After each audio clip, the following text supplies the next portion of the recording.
Opa, Opa, acredito que então tivemos agora? algum. Tá bom agora. Foram alguns problemas técnicos. Não sei se foi aqui na minha conexão ou se foi na sua, então eu já liguei até os dados móveis por garantia para que não aconteça de novo. Mas vamos Tá. recapitular. Vamos voltar a falar do vulcão e qual a localização exata em que ele está situado? Ele está entre o Pará e a Amazônia, numa região entre os rios, ali na floresta. É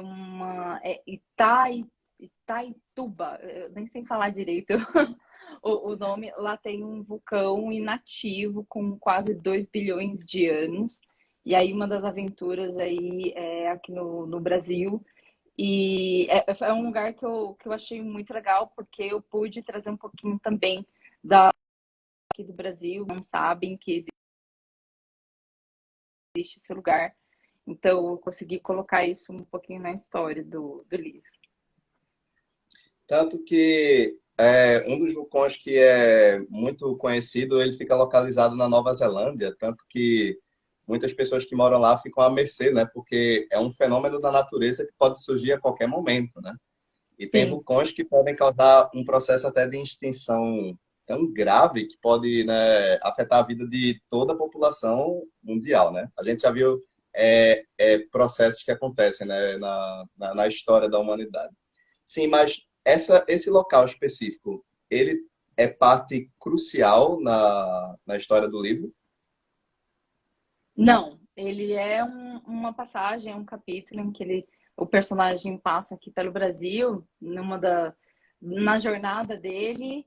Eu não vou contar muito spoiler, mas é uma passagem que ele tem aqui. A maior parte do livro se passa na Europa, até por conta da história forte da família Walker, por conta aí até do histórico familiar, do histórico de monarquia que eles vivem.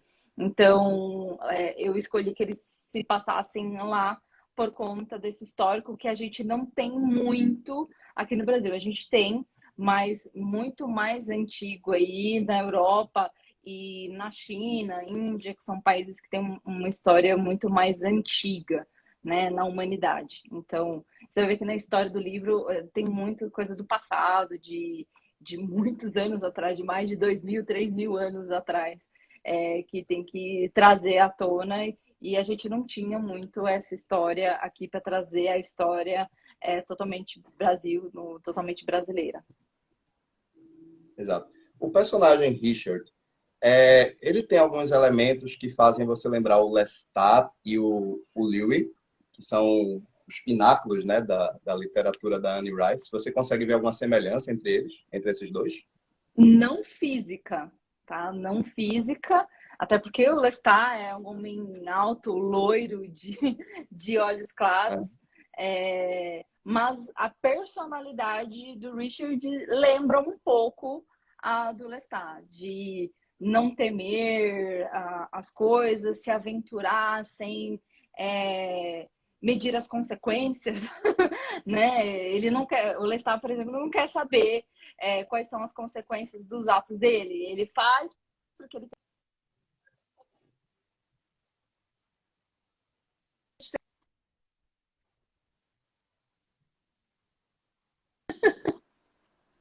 Muito bom, muito bom. E com relação a Isabel, como foi o processo criativo, assim, quais foram as ideias que fizeram surgir a personagem Isabel?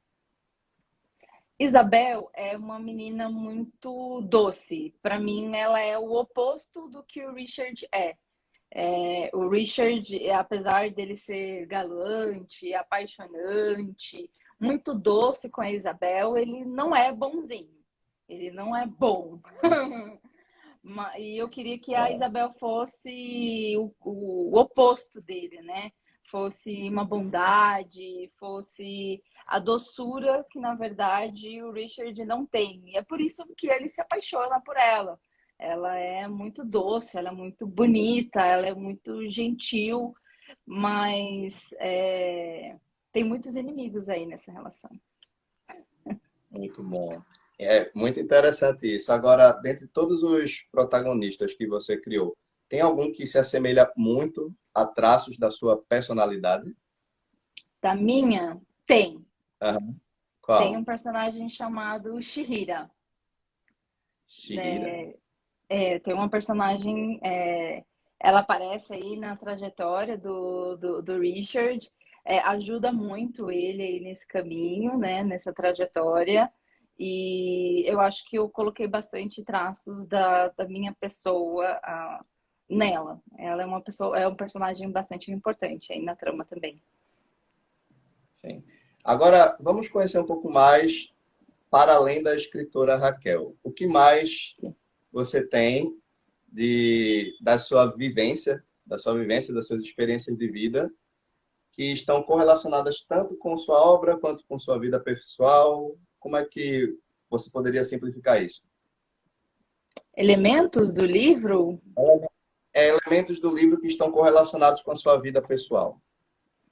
eu sou Wicca.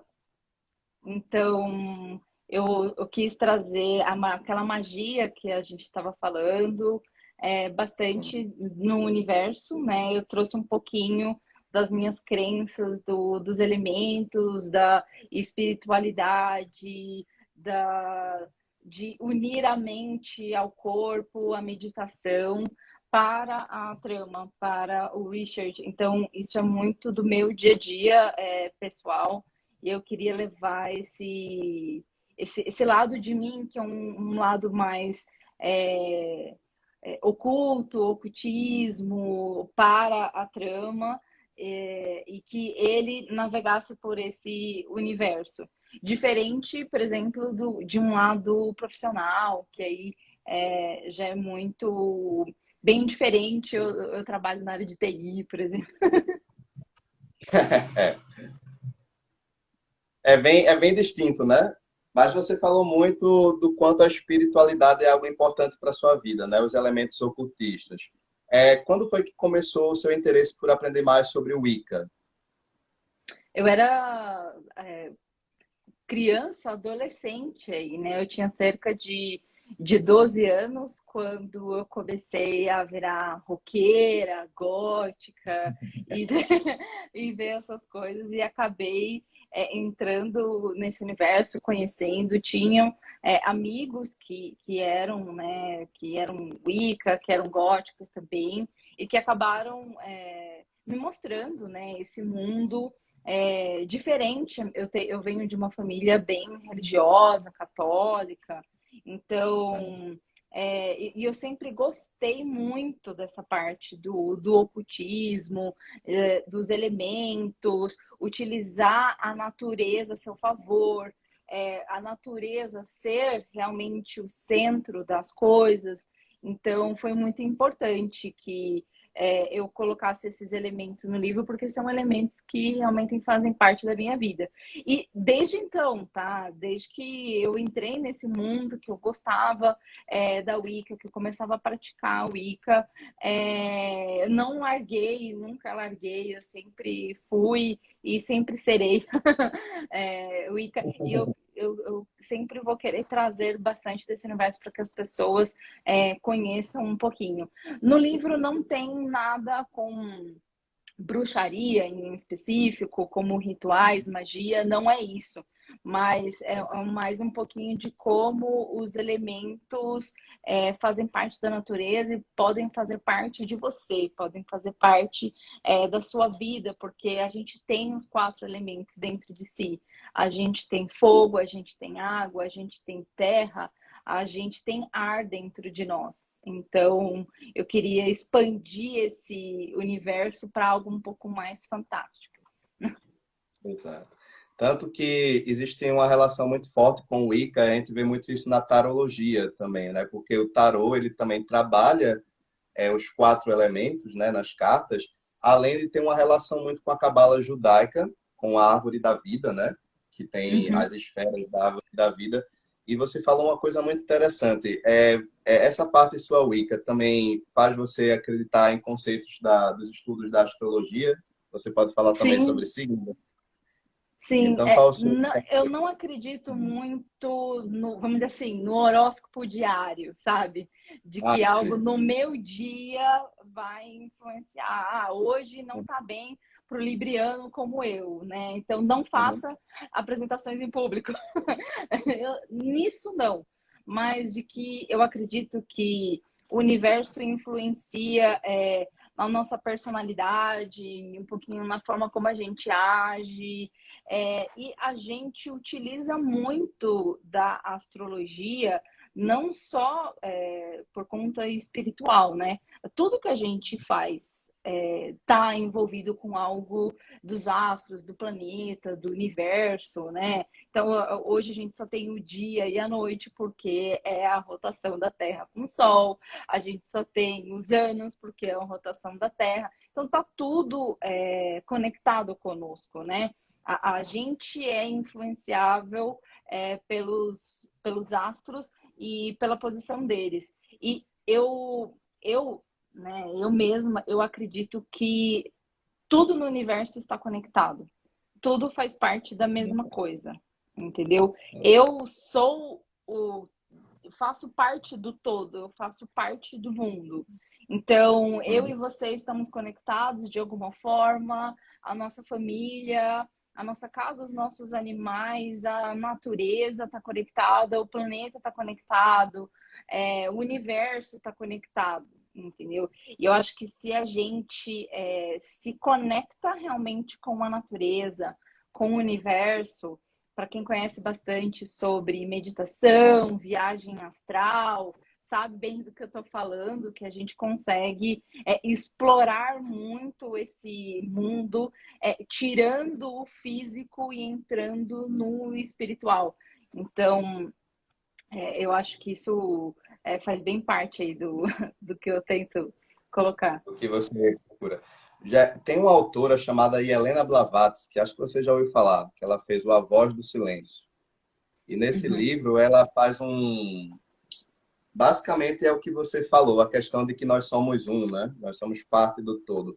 E esses princípios estão muito ligados com as tradições da filosofia oriental, né? Então, Sim. você também utilizou de pesquisas voltadas para as filosofias hindu, para a religião tanto hindu quanto budismo. Elas influenciaram muito no seu processo de Sim, escrita? bastante. Minha bisavó era budista e eu tenho Uhum. um grande respeito e admiração, para falar a verdade, pelo budismo e estudei bastante relacionado a isso. Eu acho que a ideia de que todos nós estamos conectados no universo e não é minha crença, tá? Não é um Deus hierárquico ali que comanda a gente regindo o universo como um lord mais Sim. realista na minha cabeça, tá? Então, eu coloquei bastante isso no livro, essas religiões orientais. Tem bastante disso. Você vai ver que o Lord Goldwalker, ele é uma mistura de uma cultura europeia com uma cultura chinesa, tá? Uma cultura chinesa, específica chinesa. Tem alguns personagens que vieram da China e são muito antigos, não vou dar spoiler, mas são muito antigos e eles tentam sobreviver às eras, trazendo essa filosofia e trazendo um pouco dessa filosofia, uma filosofia bem oriental mesmo, uma filosofia antiga que para nós, vivendo no contemporâneo, foi esquecido no tempo, mas que eles tentam perpetuar isso através da ordem, através dos Goths. Então, a sociedade aí que são os Goths, eles perpetuam esses conhecimentos. E é muito importante para eles resgatar esses conhecimentos, passar adiante esses conhecimentos para todo mundo, tá? Então, sim, tem Então, bastante. o golf faz parte da ordem, do credo, né? Enquanto que o Walker está relacionado com o brasão da família do protagonista, é isso? Isso mesmo. Muito bom. E essa escolha dos nomes. como foi para você, assim, na hora de batizar os seus filhos, né? Como foi esse processo, assim, para você escolher os nomes dos personagens? Olha, o Richard era o nome do. Era um dos nomes que eu tinha para minha irmã. Olha, Minha irmã se chama Sara, mas se ela fosse homem, seria Richard. Então, é coisa o boa. nome masculino da minha irmã. E a Isabel é a derivação, né, de Isabela, né? E que Uhum. se eu tiver um filho, uma filha, né, no caso, eu vou dar esse nome. Então, eu coloquei Isabel porque é um nome que eu acho muito bonito, muito especial para mim. Vamos falar também do antagonista da trama, né, que é o Edward, né? Pelo menos assim ficou muito subentendido já nas primeiras páginas do livro que ele é o antagonista. E como é para você trabalhar o oposto do protagonista? É um desafio, né? Porque o Edward, apesar de ser o antagonista, ele não é o personagem que aparece realmente assim no livro. Ele tem uma cena ou outra, um pouquinho mais pro final, ele aparece realmente, mas a jornada é toda do Richard, né? E ele fica ali naquela luta é, contra o Edward. Então, foi um desafio não colocar ele assim em primeiro plano e deixar ele tão odioso quanto, Uhum. mas eu acredito que eu fiz um bom trabalho aí nesse quesito de trazer sem que ele fosse um dos protagonistas, tá? O que eu vejo bastante assim de histórias que eu leio, assisto, é que o antagonista é muito frente a frente com o protagonista, né? Eles praticamente têm muitas histórias, eles têm praticamente a mesma importância, eles têm a mesma profundidade, e não é o caso aqui, até por conta do suspense que o livro traz, né? Então, eu quis deixar bem profundo esse suspense aí, principalmente sobre o Edward. Então, para quem vai lendo, vai descobrindo cada vez mais aí um pouquinho sobre o Edward, enquanto o Richard vai fazendo a jornada dele. Exato. Pessoal, para aqueles que estão chegando agora, sejam muito bem-vindos. Eu vou reforçar aqui para vocês que nós vamos manter um papo de 40 minutos, desde o início da live. Então, após concluir esse término, eu vou abrir aqui o espaço para que vocês possam fazer perguntas para a Raquel a respeito do romance Lord Goth Walker, ok? Então, mais uma vez, eu vou até fazer a apresentação de novo. Eu me chamo Rafael Solon, para aqueles que não me conhecem. Eu sou jornalista, também sou formado em psicologia, tenho um canal no YouTube chamado Leitura e Imagem. Então, o material lá é quinzenal, sempre que possível eu trago algumas dicas sobre cinema, literatura e quadrinhos para vocês. E hoje eu estou falando com a Raquel Dias. Raquel, você quer fazer uma breve apresentação só para a gente recapitular o assunto que a gente começou? Claro, meu nome é Raquel, eu sou escritora nas horas vagas, mas durante o dia eu trabalho na área de TI. Eu escrevi o Lord of Walker, que está em lançamento agora, está em venda nas lojas. A versão física está na editora Viseu e a versão digital está em várias lojas, inclusive na Amazon, tá? Eu a história do Lord of Walker aí que a gente comentou é uma aventura. O Richard aí tem elementos de suspense, ação, romance, um pouquinho de magia aí no meio. Então, por isso que a gente está batendo um bate-papo. Muito bom, muito bom. Uma coisa que eu também queria trazer aqui para o nosso bate-papo é cinema. Existem alguns filmes que. Vamos lá, vamos falar sobre cinema. Existem Amo. alguns filmes que, para você, eles são a essência da sua obra, eles são a essência dos seus gostos, né, particulares e tudo mais. Você pode citar alguns filmes que marcaram você? Ó, eu vou primeiro dar a introdução sobre cinema, já que você entrou nessa seara. Eu, quando era pequena, eu queria ser cineasta. Hum, Era o meu é. sonho da minha vida ser cineasta. Até Aham. os 17 anos, quase fui para cinema. E aí eu resolvi ir para a área de TI porque era uma carreira mais fácil em que eu podia. Cinema, infelizmente aqui no Brasil não é uma carreira que é certa, né? Precisa de muita indicação, precisa de muito conhecimento de outras pessoas nas outras áreas para você conseguir, para você começar. Infelizmente, o cinema aqui no Brasil não é muito reconhecido da mesma forma que é lá fora. Então, eu desisti dessa carreira. Mas eu sempre fui apaixonada por cinema, desde pequena. Eu estava na sétima série e eu e uma amiga escrevemos um roteiro de um curta-metragem que seria uma sequência do Matrix. Pra você ter uma ideia. Olha, É, copiador, hein? é, Existe uma possibilidade desse seu roteiro ser melhor do que algumas continuações que vieram depois. concordo, principalmente esse último que saiu em dezembro. Aham. Mas Mas eu tenho uma teoria sobre esse novo filme. Eu falei uma vez com um amigo meu. Eu acredito que esse novo Matrix, ele é, ele é uma crítica social disfarçada de filme, mas ele não é um filme, entendeu? eu Aquilo nem sei o ali que é que uma é, porque eu quase crítica. saí da sala do cinema chorando de decepção. Então eu digo, aquilo ali não é um filme, mas como crítica eu consegui captar a mensagem. Então o que ela quis Nossa, atacar, né? Ela quis atacar a indústria, né? eu, Mas eu, foi eu finjo corajoso, que eu esse disse. filme não existe. Eu finjo que esse filme não existe, foi fanfic, não faz parte da timeline oficial. Mas já entrando no Matrix, o Matrix é um dos meus filmes favoritos. Eu acho que o universo criado aqui do contemporâneo, lembra daquela mistura do que pode ser real, do que não pode ser real? Eu acho que aqui é elevado ao extremo, né?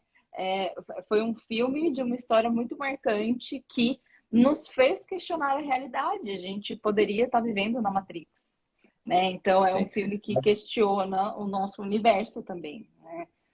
exato. Lembrando que o Matrix é um filme que bebe de várias filosofias e também religiões. Existem referências ao Hum, budismo, ao taoísmo, ao cristianismo. Então, para aqueles que gostam de estudar essas religiões orientais e também aprender um pouco sobre os significados do cristianismo presentes na obra, né? Tanto que eu falei uhum. hoje com um amigo meu que o Neo é o Oni, né? Oni é uma referência ao escolhido que também Seria tem Cristo, ligação com né? Cristo, né? The Deus, One né? seria o escolhido. Ele é Deus. Existe a Exato. trindade, né? A trindade entre o Morfeu, o Neo e a Trinity, né? O nome já Já diz coloca tudo, né? aí. Tem muitos elementos religiosos, filosóficos no Matrix. Eu admiro muito isso, de que não é explícito, né? O Matrix não fala diretamente sobre religião, né? Apesar de ter Uhum, algumas cenas lá no segundo, no terceiro, que coloca o Neo como algo a ser venerado, né? Religião e tal. Ele não uhum. fala sobre isso, né? Ele coloca Exato. bem direto, bem sutil. Para quem conhece, capta as referências. Para quem não conhece, vê que aquilo faz parte ali da trama ali da história, né? Eu admiro muito isso no Matrix e o universo que eles criaram. Mas do livro, por exemplo, um dos filmes que mais fez eu me inspirar no Lord of Walker é um filme antigo, muito antigo, chamado Crying Freeman. Em português, nossa, Lágrimas de um Guerreiro. É um filme chamado Quem é o Lágrimas de um diretor, Guerreiro. quem é o diretor desse filme? Eu não lembro o diretor, mas o ator principal do filme é o Mark Dacascos. Você Sim, lembra do Mark Dacascos? Fazia muito filme de sim, ação naquela época. É um filme maravilhoso e é um filme muito especial para mim, Porque eu e meu pai adora filmes de ação, tá? Desde que eu era pequena, desde que eu era pequena, pequena mesmo, 4, 5 anos de idade. E a gente assistia muito esse filme, muito mesmo. Aí esse filme virou um dos meus filmes favoritos. Tem uma história muito legal, é a história de um assassino que faz parte de uma sociedade semelhante, né, à Yakuza, e ele não pode sair dessa sociedade, e ele é muito bom naquilo que ele faz, ele se apaixona e ele quer sair dessa sociedade. Aí ele tem que levar as consequências ao extremo, porque todo mundo quer matar ele e matar a amada dele. Apesar de não ser a história do Lorde, algumas pitadas, assim, principalmente a questão da tatuagem Uhum. do dragão que o personagem tem nas costas, é diretamente baseado na tatuagem do personagem desse filme. É um dragão que toma quase o corpo inteiro. Como você falou também da Anne Rice no comecinho da live, e o filme Entrevista com o Vampiro, qual a sua visão? Tanto tem muitas diferenças, né? Existem similaridades e diferenças entre o romance, Entrevista com o Vampiro e o filme. Quais são as suas impressões sobre o Entrevista com o Vampiro, né? Que é o Brad Pitt e o Tom Cruise, não é isso? Isso. Eu adoro esse filme. É um filme muito bem construído. Apesar de ter diferenças, eu acho que ele não é perfeito em relação à adaptação, né, do livro para o filme. Existem diferenças, né, da Uhum. história, da trama, mas no geral ele é muito fiel. Ele é muito fiel ao livro. Ele é muito bem construído. O roteiro dele é sensacional. Inclusive tem dedinho da Anne Rice no roteiro do Sim. filme. E eu acho que um dos melhores personagens do cinema foi o Tom Cruise fazendo o Lestat. A atuação dele é simplesmente sensacional. Eu não consigo ver um outro ator fazendo o Lestat da forma como ele fez. Inclusive, a gente teve outro filme, né, baseado nos livros da Anne Rice, chamado A Rainha dos Condenados, em que o listado, acho que é Edward Townsend, não chegou nem aos pés do Tom Cruise, ninguém chegou aos pés do Tom Cruise. A personalidade que ele colocou, da ousadia, com a paixão, com a forma como ele agia sem pensar, assim, bem específico do Lestat, ficou muito bem feito. É um dos filmes, assim, que vira e mexe eu pego pra assistir de novo, porque é muito bom. É por isso que a única coisa que eu gosto no A Rainha dos Condenados é a trilha sonora. Porque Apoiado! tem- Eu amo a as trilha músicas sonora. são excelentes, mas a direção do filme peca, assim, não é um filme muito bem dirigido, muito bem atuado, mas O roteiro é as bandas, péssimo. e tem Marilyn Manson, tem o Korn, né? Quais são as outras bandas que participam? Eu acho que o vocalista do Linkin Disturbed. Park, Tem uma música que é então o vocalista do Linkin Park. Quem pegaram fez a trilha sonora foi o vocalista do Korn, o do Jonathan Korn, isso mesmo. Davis. Ele que Aham. produziu as músicas desse filme. Ele canta as músicas que o Lestat canta ao vivo. A, Hum, aquela cena do Lestat cantando ao vivo no show é a voz do hum. Jonathan Davis cantando ali, o vocalista do Korn. Eu acho maravilhoso. Excelente. Então, vamos aplaudir pelo menos a trilha sonora do filme, né? Outra coisa que chamou muito minha atenção, você falou também sobre certos quadrinhos, né? Quadrinhos, mangás, que também influenciaram muito, né, no seu processo criativo, na escrita do livro. Quais são alguns que foram muito importantes para você? Assim, tanto quadrinhos, mangás em geral, né? Teve o Crying Freeman, que é esse filme que eu falei pra você, Lágrimas de um Guerreiro. Ele Sim. é um filme Baseado, né? baseado no mangá, né? Um mangá chamado Crying Freeman. Então, Uhum. é uma das inspirações. Tem o Dragon Ball, que eu amo, que é tanto Olha. mangá quanto anime, principalmente a parte de treinamento, de ir evoluindo, né? Igual o Goku. É algo que eu Uhum. trouxe, é algo que eu gosto muito. E tem também a série de anime, que é o Avatar, que trabalha bastante com a Sim. parte dos elementos, então eu trouxe um pouquinho disso para cá também. É, você falou muito do seu desejo de tornar-se cineasta e, de uma certa forma, você canalizou esse desejo e transferiu isso para a área de roteiro, porque você, É, de uma certa forma, construiu o roteiro de uma adaptação que pode vir a ser trazida para o cinema. Como seria para você se surgisse essa oportunidade de adaptar o Lord God Walker ó, como todo o filme? meu processo criativo, quando eu estou escrevendo os capítulos, eu imagino a cena realmente na minha cabeça. Então, Hum, eu sou que nem diretor, né? Então, tá aquela cena, eles estão lutando ali. Então, eu estou imaginando como é a cena, como que ele vai lutar, como que tá o ambiente, como que tá a luz, como que ele vai agir, aquelas frases bonitas de efeito que vai aparecer na câmera, assim. A câmera, na verdade, são os nossos olhos que estão lendo, mas eu sempre imagino tudo como se fosse um grande filme. Eu acho que essa é a questão. E é por isso que tem muita ação. O filme, o livro, ó, ela chamando o livro de filme. É, ele não para, né? Ele é uma ação atrás da outra, ele não fica parado, não tem capítulos no livro que ele fica lá muito estacionado, tem sempre fazendo alguma coisa, é muito corrido, tem muita coisa acontecendo, é muita ação envolvida, aventura, então eu imagino assim, se eu fosse colocar um filme ou até uma série, eu já teria até o script na cabeça para cada capítulo ser um capítulo de um seriado, sabe? Então eu uso isso, né, o meu desejo, a minha visão como processo criativo. E se um dia fosse, né, virar uma série, um filme, eu saberia muito bem dividir como que eu ficaria, como seriam as cenas. Eu tenho até alguns atores assim que a gente poderia se basear nos personagens, assim, para ter uma Tem, visão tem de como o atores, tem personagem é. atores nacionais que você Nacionais? já pensou que Ah, eu nunca poderia pensei interpretar em esse ator personagem? nacional.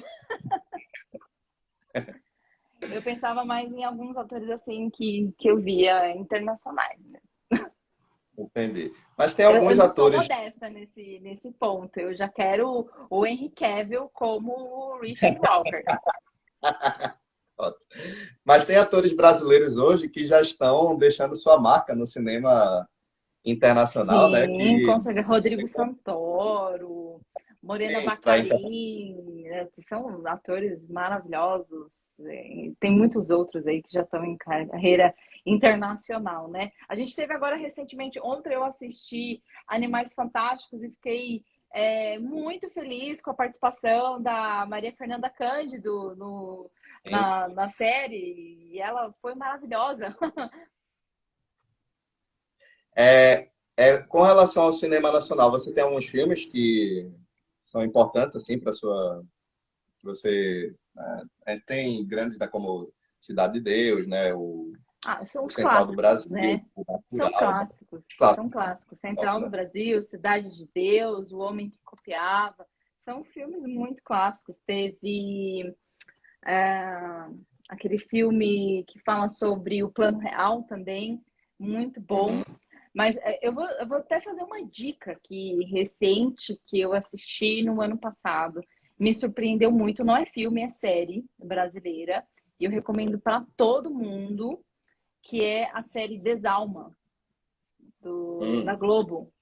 É uma série brasileira, tem atores e atrizes maravilhosos, numa trama assim muito fora do que a gente vê, por exemplo, de material da Globo, né? A gente está acostumado Hum. com um certo padrão aí de Globo, de televisão, de séries, e é Exato. muito diferente, é um tema, é uma série bem sombria, bem séria, trata sobre bruxaria, trata sobre suspense, uma pitada de terror. É uma série que me surpreendeu, é brasileira. Tanto roteiro, direção, fotografia, atuação, todos esses quesitos para mim foram bem marcantes na série. Tô para assistir a segunda temporada que saiu, tá na minha listinha. E é algo assim que eu recomendo. Eu gostaria, inclusive, que filmes e séries aqui do Brasil tivessem mais dessa qualidade, dessas diferenças, assim, que a gente não tivesse tanto material baseado na comédia pastelão, na favela Uhum. do Rio de Janeiro, entendeu? Que a gente conseguisse dar mais destaque para esse tipo de cinema, para esse tipo de série aqui no Brasil, que eu acho que a gente gostaria bastante. Igual a Netflix fez com Cidade Invisível também, outra série maravilhosa. Eu adorei terem falado, por exemplo, do folclore brasileiro. As nossas crianças e adolescentes não sabem do folclore brasileiro e é muito, muito, muito, muito rico. É uma fantasia maravilhosa. É cultura nossa falar da caipora, falar do saci, do boto, né? A gente ouvia bastante essas histórias quando era criança. Eu acho que perdeu um pouco disso ao longo do tempo, mas a série trouxe isso de uma forma muito legal. Cada um era um personagem, tinha a Cuca também. Então, Sim, sim. são pontos que poderiam realmente conquistar o povo aqui e sair um pouco do estigma daquela comédia pastelão, né? Daquela coisa mais Tanto que brasileira que a gente conhece. o Rafael Dracon, né, que é um escritor muito conhecido na literatura fantástica brasileira, ele teve participação no roteiro, né? Ele e Uhum. a esposa dele, que são escritores, né? Então, ele faz um trabalho excelente. Agora, uma pergunta que para mim é muito importante sobre o livro. Quando você escreveu ele, você criou a estrutura começo, meio e fim, ou você deixou um gancho para uma possível continuação do romance? Não, é uma trilogia, Rafael. É uma Então, trilogia, a timeline já está definida da trilogia. Então, o livro não termina, tá? Quem comprar, quem ok. começar a ler aí, o primeiro livro só é o começo aí da jornada. Tem um segundo que eu já estou escrevendo, antes que você pergunte, Ok. que é a Lady Gothwalker, o Olha, livro 2. Já está em andamento. o terceiro título já tem algo já estabelecido, o terceiro título Tem, do tem. romance? É o Imperador Dragão. O Imperador Dragão. Então, de fato, para aqueles que já puderam ler o primeiro livro, já estão na expectativa para a continuação, né? Então, Podem ficar na vamos aguardar. expectativa que vai ter Já, sim. já tem alguma prévia, mais ou menos, de quando vai ser o lançamento do segundo volume? Não, ainda não. Eu estou escrevendo, assim, toda a timeline já está pronta, do 2. Eu estou estruturando aí, escrevendo já as cenas. Para mim é cena. Você Então, está certa, né? É a linguagem de diretora. eu já estou escrevendo as cenas, né? Tudo que acontece aí nessa timeline. São, assim como o primeiro, são 23 capítulos, eu tenho um quê com o número 23. Então, os Hum, três livros têm 23 capítulos, então os 23 capítulos da Lady já estão pré-definidos. Eu estou escrevendo, mas ainda não tenho uma data, até porque eu vou ter como base o processo que eu tive com o Lorde. Eu comecei há quase um ano o processo de editoração do livro com a editora Viseu. Então, demorou um pouquinho aí para fazer todas as revisões, ver capa, fazer toda a revisão ortográfica. Então, eu imagino que se eu escrever muito bem, fazer por todo esse processo aí, talvez uns 2 anos esteja tudo certo. até porque é um trabalho de parceria, né? Você manda o original, a editora vai captar e depois vai fazer esse processo de edição. Vocês têm uma parceria. Então, esse trabalho Sim, leva tempo, né? Até a leva. publicação, correto? Sim, eu É. li muitas vezes o meu livro nesse processo e eles ajudam também nesse processo, né, de ver se tem coerência, ver se está tudo linkado certinho. Não é só a revisão ortográfica, né? É uma revisão do livro como um todo, se faz sentido, se está tudo interligado, às vezes um termo ou outro que estava datado, aí a gente troca, vê como que fica melhor a frase, melhor o termo. E aí a gente revisa tudo, esse pacote vem e vai muitas vezes, tá? Com o pessoal da editora. Eu li muitas vezes o livro antes de a gente chegar na versão Uhum. final, com uns pequenos ajustes a serem feitos, até chegar realmente e falar assim, não, é esse daqui. Muito bom. Pessoal, para aqueles que estão agora aqui no bate-papo, agradeço muito a atenção de vocês. Eu vou abrir aqui espaço para vocês fazerem perguntas. Sintam-se à vontade, tá bom? Podem perguntar o que quiser para a autora a respeito do livro, das inspirações, né? Não vamos fazer perguntas sobre a vida pessoal. Então, sintam-se à vontade. Enquanto vocês vão aí pensando, elaborando algumas perguntas para fazerem, eu vou aqui continuar falando com ela, mas cada vez que vocês deixarem uma mensagem, eu vou ler e eu vou repassar a pergunta para a Raquel responder, tá bom? O espaço é de vocês. Por enquanto, vamos dar continuidade ao que a gente já estava falando, né? Então, Ok.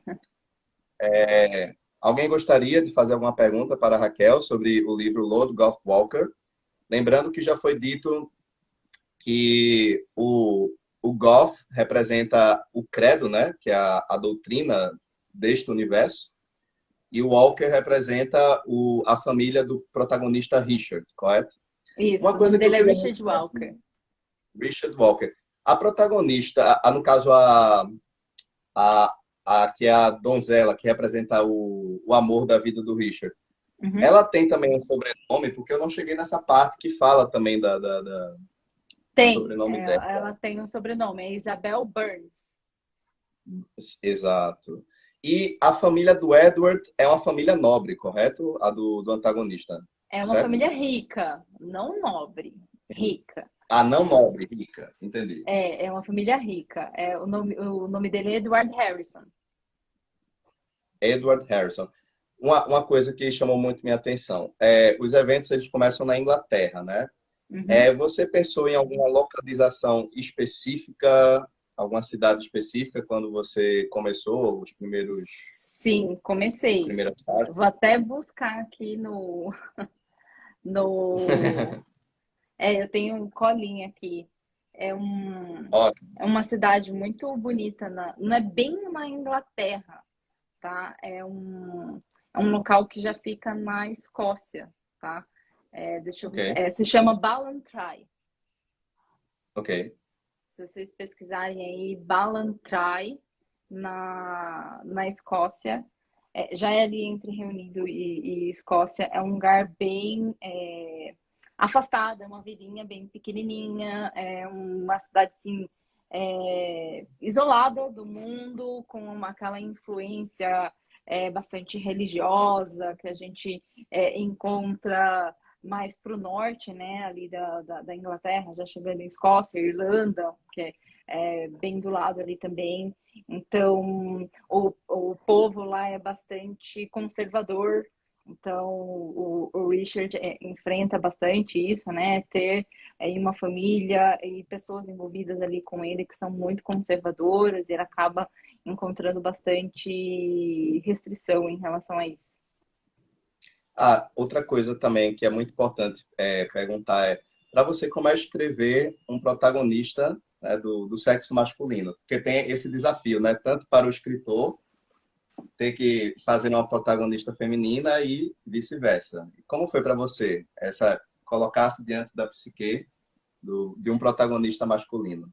Ah, é, eu imaginei ele quando era muito jovem, né? Então, ele era o meu crush mental, vamos dizer assim, quando eu era adolescente. Então, eu imaginei aquela figura que andava daquele jeito, que era misterioso, que era enigmático, que era sedutor, de certa forma, até por conta da história, um pouco violento, gostava daquilo que eu gostava, então ele gostava de lutar, ele era apaixonado.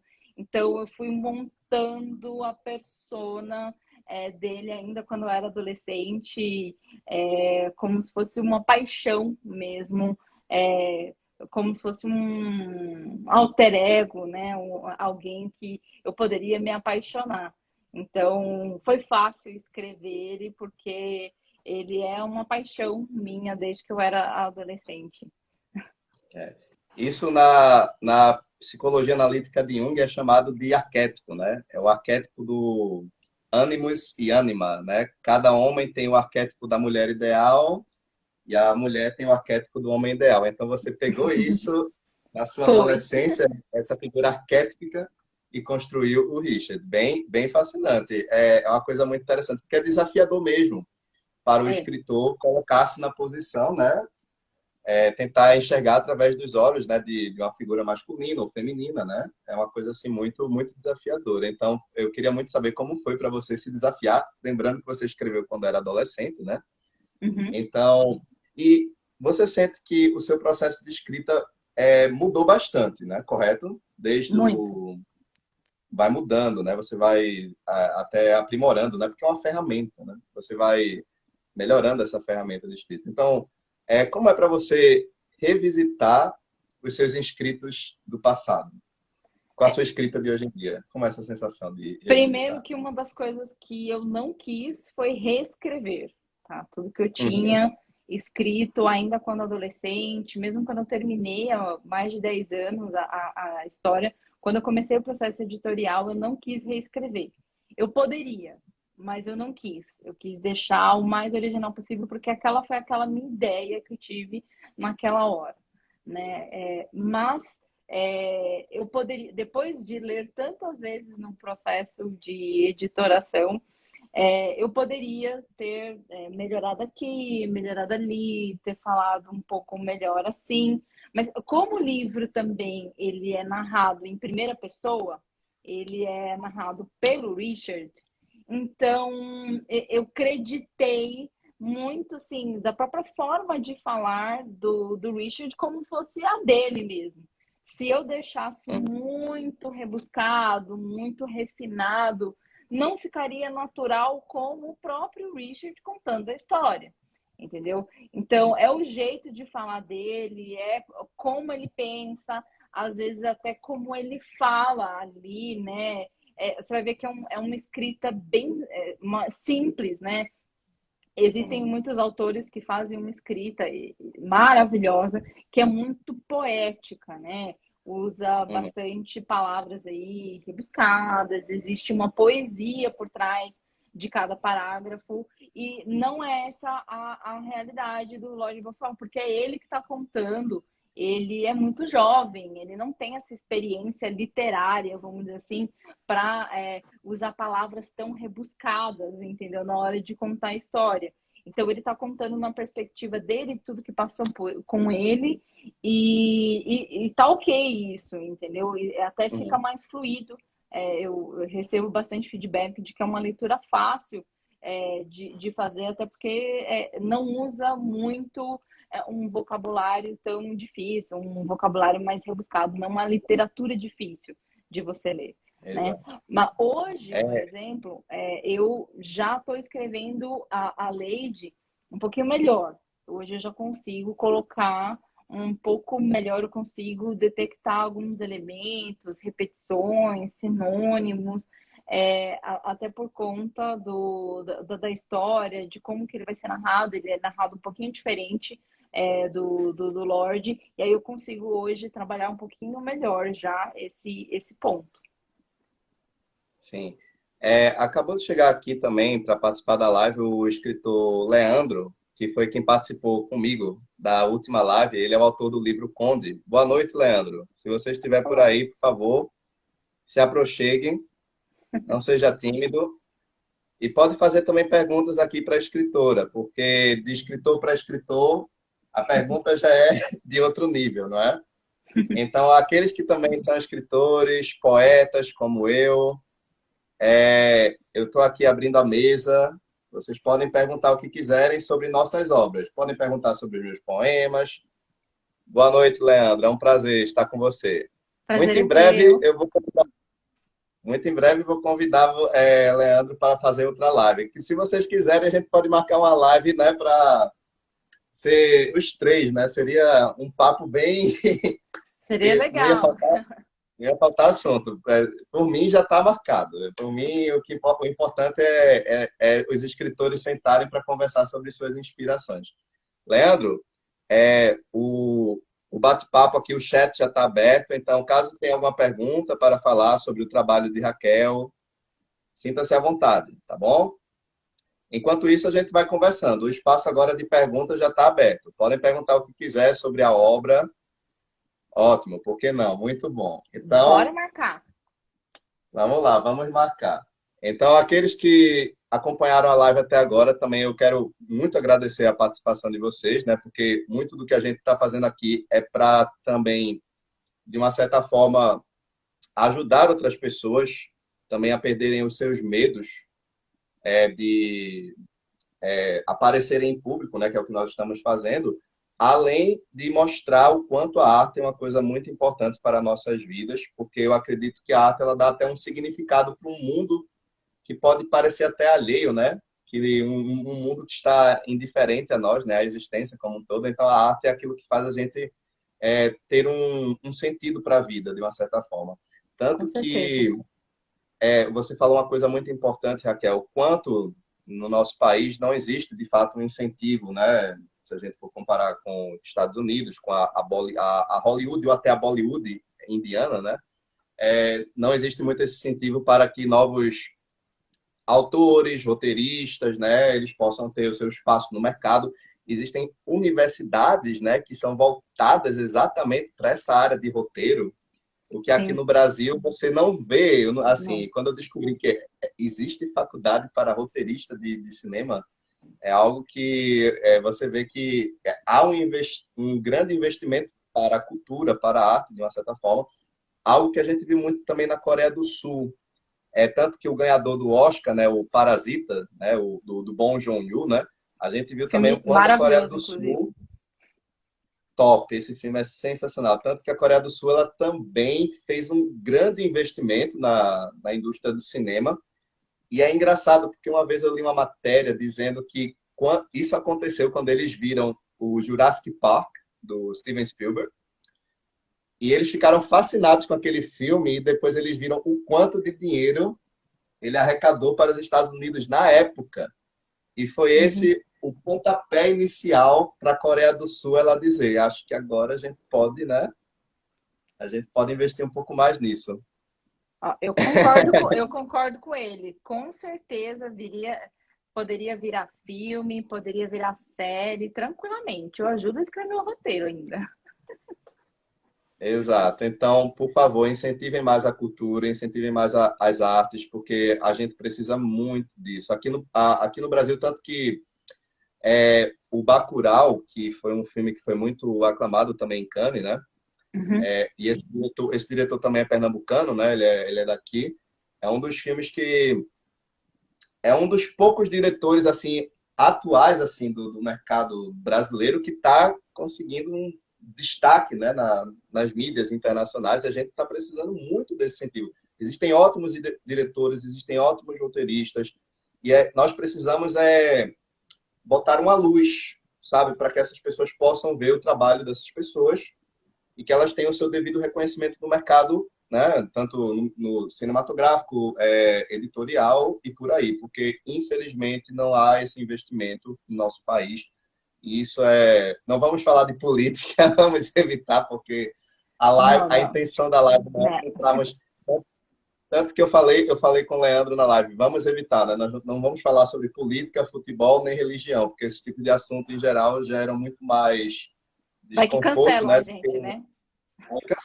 Cancelam, né? Vão cancelar meu canal no YouTube, vão cancelar tudo que eu estou fazendo até agora. Vou ser caçado, vai voltar a caça às bruxas, né? Aí vão vir atrás de você e de mim. Aí vai ser terrível. Mas, ó, Raquel, é uma coisa. falando dessa parte do incentivo, eu falo bastante que parte desse incentivo também falta na leitura e na educação Uhum, dos nossos jovens, né? A escola hoje ensina o adolescente de 10, 12 anos a ler Machado de Assis. Nem eu uhum, consigo direito ler Machado de Assis, gente. Assim, Imagina uma pessoa com 12 anos de idade conseguir ler Machado de Assis. Não vai para frente. Ela é descorajada logo de cara, assim, na escola, a não ler livros e achar que a leitura é sempre assim, chata, entendeu? É, embora, assim, e não desmerecendo, porque eu considero o Não, Machado é um muito grande, bom. mas o que eu acredito é o método.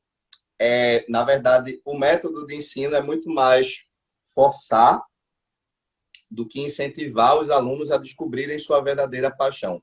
Porque ninguém necessariamente precisa aprender a estudar literatura, caso o desejo da pessoa seja trabalhar com mecânica, engenharia Uhum, ou afins. Eu acredito que a escola, a instituição de ensino como um todo, o trabalho dela devia sempre encontrar o verdadeiro potencial de cada aluno e aí sim ele trabalhar esse potencial dele ao máximo.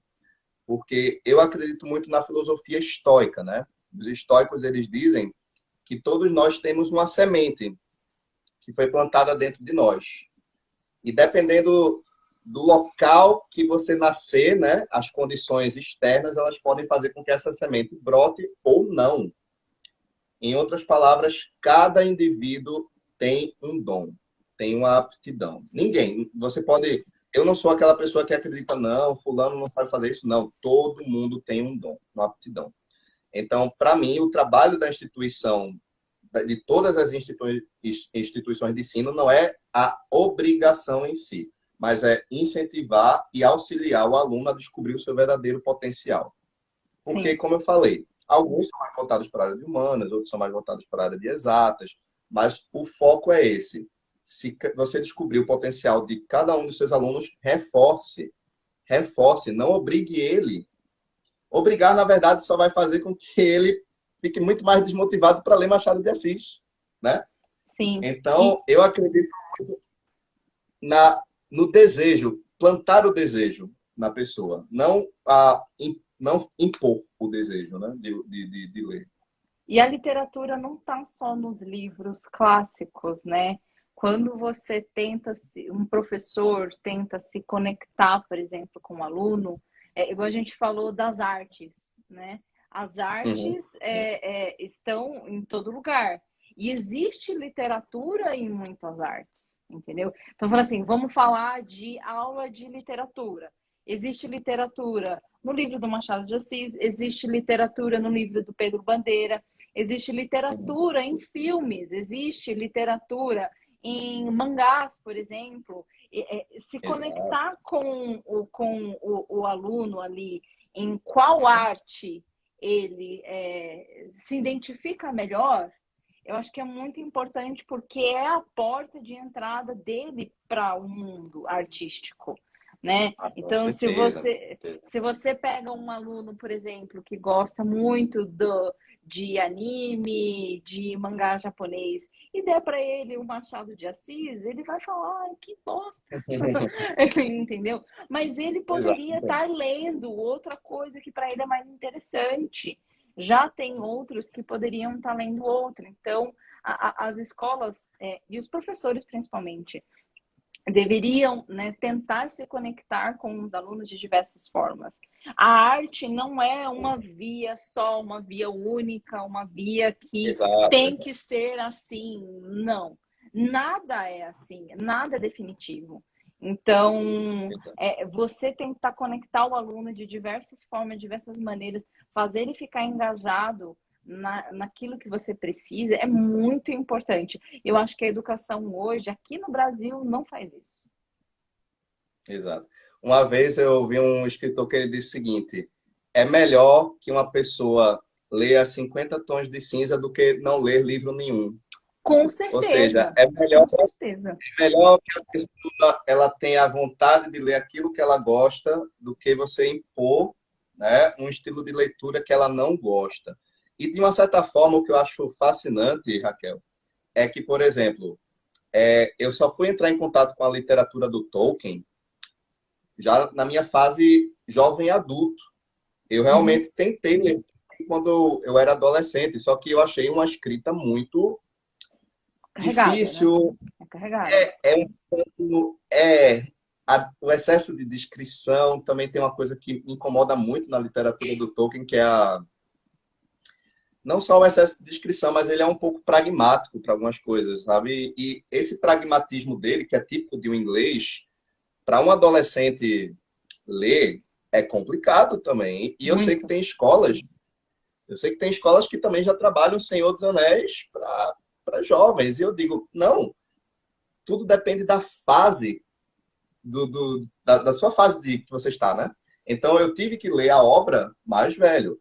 Nada contra quem pega esses grandes clássicos da literatura, né? Pega, sei lá, o Dom Quixote, o Dom Casmurro, as próprias peças de Shakespeare também são muito difíceis de serem trabalhadas numa certa idade. Então, nada contra, mas eu acredito que existem obras e obras que elas são muito mais voltadas para uma determinada faixa etária, né? Você Pra... daria a Divina Comédia para uma criança de 12 anos ler? Não, não, impossível. Não tem como você entregar a Divina Comédia. Leandro deixou aqui muito bem registrado: as escolas devem dar livros mais comuns, pois a experiência da criança não suporta uma leitura complexa. De fato, é o que estamos falando aqui na live a respeito disso. Também tem um escritor que eu gosto muito, que é o Hermann Hesse. Ele também tem livros muito complexos, que é o Lobo da Estepe, o Demian, o Knapp. Então, também é um autor que eu recomendo muito para as pessoas, o Hermann Hesse. Quem não teve a oportunidade, para você ver, eu comecei a ler Kafka aos 18 anos de idade. E para mim foi, nossa, que escritor. E eu digo para muitas pessoas, tem certos livros que se você não tiver emocionalmente bem, pode deixar você, né, num estado de ansiedade, de depressão muito, muito, muito Com elevado. Já certeza. aconteceu com você de ler algum livro que lhe deixou muito cabisbaixo, assim, nesse processo? Não, eu nunca li um livro assim que me deixou muito para baixo. Uhum, O que aconteceu comigo, assim, que foi muito estranho, eu sempre gostei muito de ler, eu devorava livros, assim, compulsivamente. Mas quando eu li a obra do George Martin, né, a saga uhum. aí do Fire and Ice.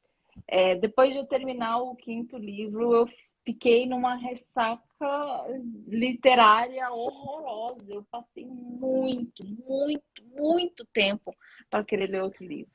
Foi algo horrível. Foi algo horrível. Eu não desejo para ninguém. É, não, talvez não culpo o Martin em específico, mas foi algo que aconteceu comigo. Depois que eu li o quinto livro, eu passei assim, quase um ano sem ler. Ah, sim. Mas tem autores que deixam uma ressaca literária com a gente, né? O Mas, Martin faz isso, o Tolkien faz isso, então você tem que... Depende muito de como também está o seu estado emocional, né? Se você está naquele estado, não, segue em frente e tudo mais. Por exemplo, um escritor que eu gosto muito, que eu sempre recomendo, é o Neil Gaiman. Eu sou apaixonado pelas obras do Neil Gaiman, já falei em diversos dos meus vídeos no YouTube. E eu comecei a ler o Sandman dele. Para mim, o Sandman dele tem tudo que eu mais aprecio na literatura, porque eu comecei a gostar muito de mitologia. Eu não sei se uhum, com você foi algo parecido, mas os meus melhores livros paradidáticos na época da escola eram voltados para estudar mitologia. Tanto que história era uma das matérias que eu mais gostava na época do colégio. Então, todo o assunto que era voltado para entender mitologia greco-romana, para entender mitologia egípcia, eles não trabalhavam os mitos nórdicos, o que eu acho uma pena, porque seria uhum. excelente trabalhar a mitologia nórdica, É muito o linda, né? folclore brasileiro também, expandir todo o conhecimento de todas as mais variadas mitologias. Existe Uhum. alguma mitologia específica, Raquel, que você assim é uma grande conhecedora, ou que você gosta muito de ler sobre? Tem a egípcia. A Eu egípcia, sou, né? eu sou Rosa Cruz. Uhum. E a parte de toda a mitologia egípcia é muito maravilhosa para mim. Eu tenho 1 milhão de coisinhas egípcias, eu tenho coisinhas aqui, tenho eu tenho o panteão inteiro egípcio aqui no meu quarto, eu tenho 1 milhão de coisas aqui egípcias. Eu amo a cultura, a mitologia, a história e a civilização egípcia, tudo que eles trouxeram para a humanidade como um todo. Eu acho que nenhuma outra conseguiu a mesma coisa que os egípcios conseguiram. Eles, para mim, apesar de não ter sido, né, a primeira grande civilização da humanidade, mas para mim eles foram a mais importante civilização da humanidade. Pois eles que trouxeram as artes, a matemática, a filosofia, o estudo dos astros, começaram a pensar na nossa alma, na elevação da alma em relação à sintonia dela com o universo, aquilo que a gente estava falando. Tudo isso que a gente trabalha hoje nas religiões já veio lá do egípcio, já veio lá. Se você pegar o berço de todas as religiões do mundo, sem entrar em mérito religioso aqui, tem uma ponta lá na mitologia egípcia, tá? Então, eu acho que é uma grande fonte aí de informação, uma grande fonte de conhecimento, de poder que até hoje a gente não entende direito. Precisa ainda ser explorado, apesar de tantos mil anos terem se passado.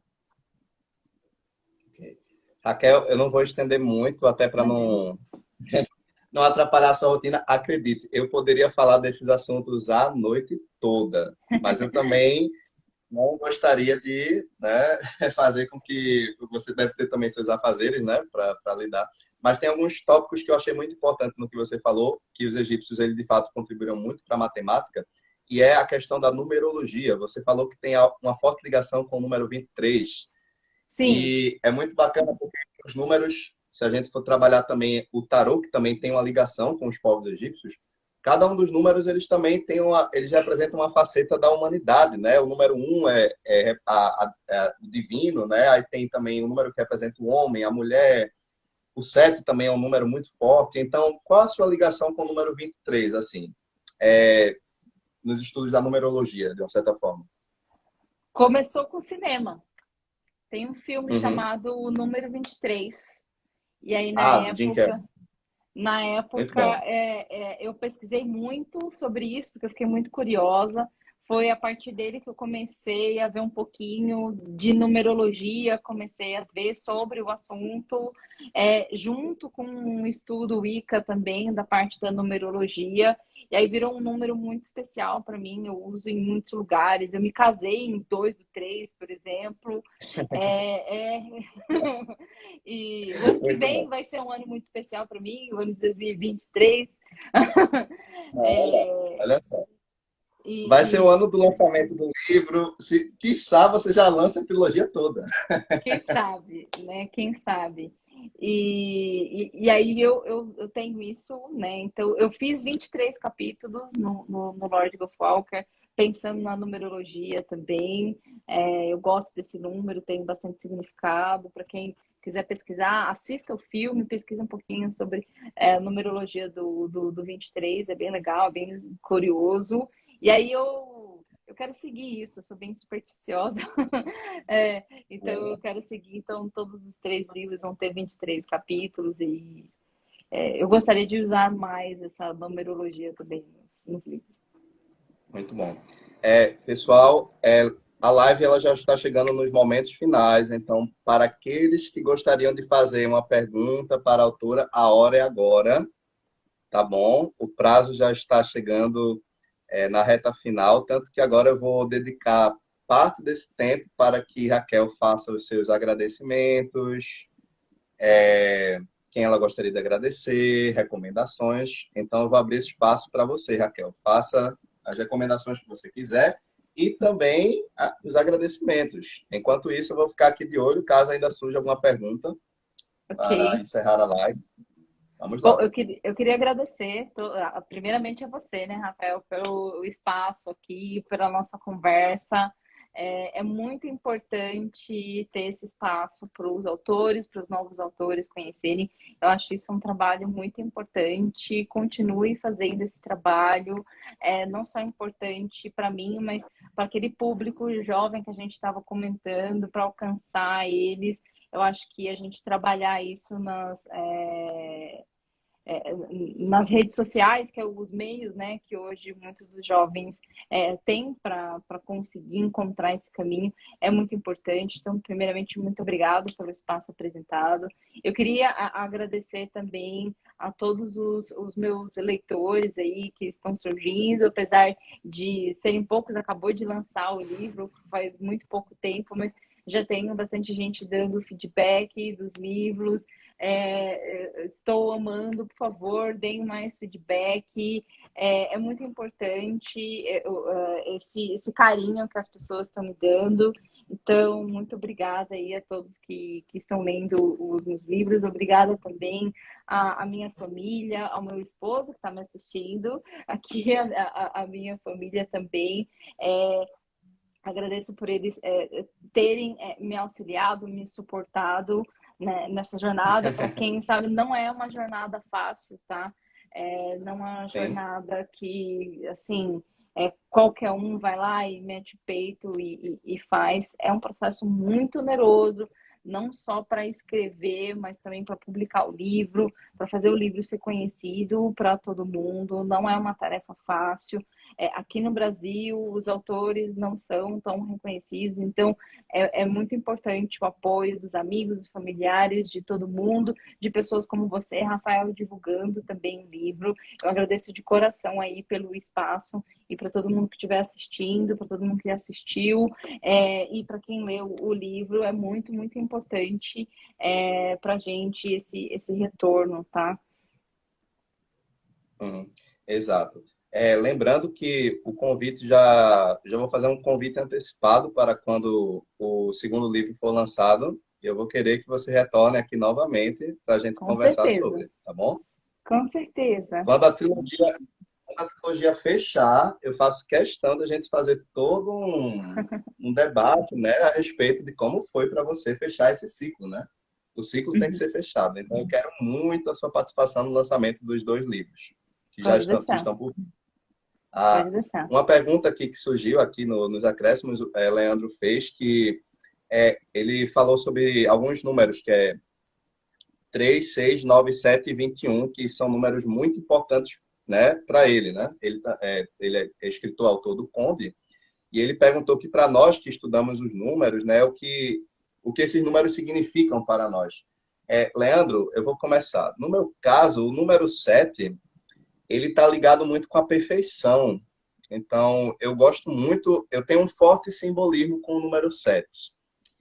Tanto que, como eu falei, um dos meus quadrinhos favoritos é o The Sandman, né? E existem os Sete Perpétuos, né? Que é o...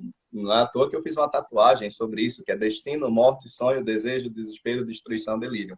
Que eles são a família da criação, né? Conceitos que definem a existência como um todo. E é claro que o Neil Gaiman, ele não fez isso de uma forma assim, ele não tirou do nada. Ele pegou isso também da numerologia, porque ele também deve ter conhecido que o número 7 ele significa a perfeição, ele representa muito o conceito até do universo como um todo, né? Ou do aspecto divino, né? De Deus, né? Para as religiões monoteístas. Então, o 7 ele tem muita importância para mim. Se eu não me engano, o número 3 ele também tem uma correlação com o homem, porque tem uma sequência. Na tarologia, para quem estuda tarologia, cada um dos números eles têm uma sequência que representa aquele jogo, né? Que é Uhum. também o que a gente vê na jornada do herói do Joseph Campbell. Mas eu posso falar por mim que desses números que você citou, o que eu acho mais simbólico é o 7 por questão de ligação com divindade, com perfeição. É claro que as obras dos homens, elas não são perfeitas, né? O tempo devora tudo, nem a maior de todas as obras, nem a Torre de Babel, que separou os idiomas, né, dos homens, fez uma hora ela ruiu. Então, as obras, nossas obras, de uma certa forma, o tempo vai desgastando, né? Mas o universo, ele para mim, ele está sempre se reconstruindo, ele está sempre se transformando. Isso eu acredito. O universo ele é esse processo de construção contínua. A nossa história, ela está fadada ao tempo, né? Devorar tudo, né? Tem um poema que eu gosto muito, Raquel, que é o Ozymandias, que fala exatamente sobre isso, né? Esse poema do Percy Shelley, que ele fala que nem o maior dos faraós, que foi o Ramsés II, né? As suas obras ficaram lembradas, elas foram esquecidas nas areias do tempo, né? Então, é algo que eu acho muito importante. Algum desses números tem algum significado para você? O 3, o 6, o 9, o 7 e o 21? O 7, como você falou, é um número que religiosamente está muito ligado à perfeição. Assim como Hum, o 6 a imperfeição, né? Exato. Agora, se você estudar um pouco mais sobre cabala, Uhum, estudar um pouco mais sobre a numerologia em si, eles acreditam que o número 9 é o número perfeito. E os uhum, múltiplos de 9 têm relação com os ciclos da vida, tem a ver também com as fases em que a gente se encontra, aí são mudanças de ciclo.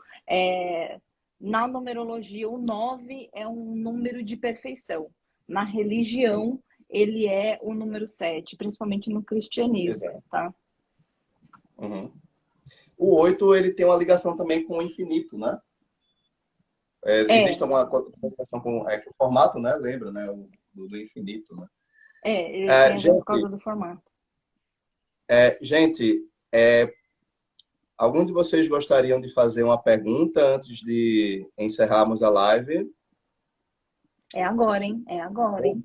É, dou-lhe uma, dou-lhe duas, vai ser feito. Vamos fazer um leilão.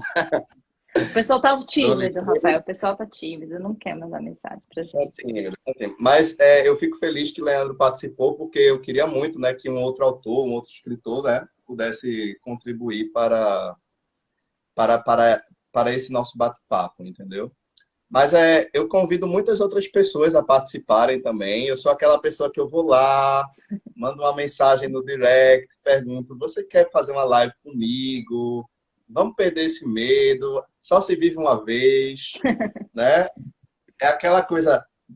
Todos nós estamos destinados ao tempo apagar, né? Nossas lembranças, nossos grandes feitos, né? Então, vamos aproveitar enquanto estamos vivos, né? Para a gente deixar a nossa obra no Com mundo. Eu acho certeza. que é o que faz a vida valer a pena, a gente ter esse espaço, esse momento. E acreditem, o medo, na maioria das vezes, ele é parte de uma ilusão. Somos nós que criamos, somos nós que criamos nossos próprios dragões, nossos próprios fantasmas. Existem muita coisa dentro de nós que não é quem nós somos, né? Então nós temos que combater isso. Então eu acredito muito na importância de muito bom, Leandro. Muito obrigado. Com certeza. Assim que possível, a gente marca um bate-papo com todos os escritores, assim, que estão participando aqui da live. Eu também vou deixar os meus agradecimentos aqui para encerrar. Aqueles que estão chegando agora, me sigam aqui no Instagram. Lembrando que sempre que possível, eu posto alguns dos meus poemas, alguns dos meus escritos. E também o canal Leitura e Imagem está aberto para vocês, que é um espaço que eu dedico muito para falar dos filmes que são importantes, que marcaram a minha vida, das obras literárias, dos quadrinhos. Então, eu faço esse convite para que vocês conheçam também o meu canal, porque vocês vão se deliciar. Escrevam nos comentários, eu quero muito ver a opinião de vocês, é muito importante para mim, ok? Eu quero fazer essa troca essa troca artística com vocês, né? De escritor para escritor, de poeta para com poeta, de todos. Somos todos partes de uma coisa só, no final das contas. Uhum. Isso eu acredito, assim como o Raquel também, que lá no fundo nós somos somos o todo, não somos seres Sim. separados do todo. Tá bom? Raquel, muito obrigado pelo convite mais uma vez Obrigada, e eu Rafael. conto com a sua presença em lives futuras, tá bom? Sim, o pessoal também me segue lá no Instagram, é @RaquelAMDias. E aí, veja lá as minhas postagens, vê lá os links para comprar o livro. Ótimo. Mesma coisa, aqui, Rafael.solon. Então, vocês vão acompanhando meus materiais, tanto voltado para a área de poesia, que é o que eu gosto bastante, e também de criador de conteúdo para vídeos, né? Envolvendo assuntos relacionados a cinema, literatura e quadrinhos, tá bom? Um forte abraço a todos, tenham uma ótima noite, fiquem em paz e vejo vocês na próxima live. Obrigado, Tchau, Raquel, e pessoal. até breve. Até. Beijos. Obrigada. Tchau, Tchau, tchau. tchau.